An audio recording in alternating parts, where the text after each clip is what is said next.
గురువులు పీఠాధిపతులంటే సాధారణ ప్రజలకు భయమెందుకు?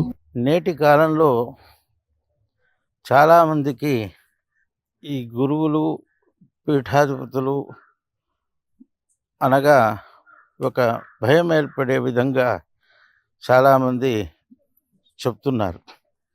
వాస్తవానికి గురువు అనేటువంటి శబ్దాన్ని మనం దాని యొక్క నిర్వచనం తెలుసుకోగలిగితే భగవత్పాద శంకరులు కో గురుహు, గురువు అనగా ఎవరు అనగా అధిగతతత్వ శిష్యహితాయ ఉద్యత సతతం, తత్వనిష్ఠుడై శిష్యుల యొక్క హితాన్ని సర్వదా ఆకాంక్షించేటువంటి వారు గురువు.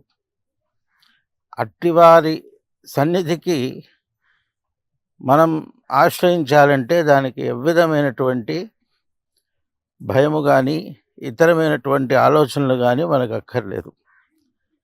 అయితే సామాన్యులను ఆ విధంగా మనం ఆభాసం ఒక మహాత్ములను లేదా గురువులను పీఠాధిపతులను భావించుట చేత అటువంటి ఇక్కట్లు సమాజంలో ఏర్పడుచున్నది.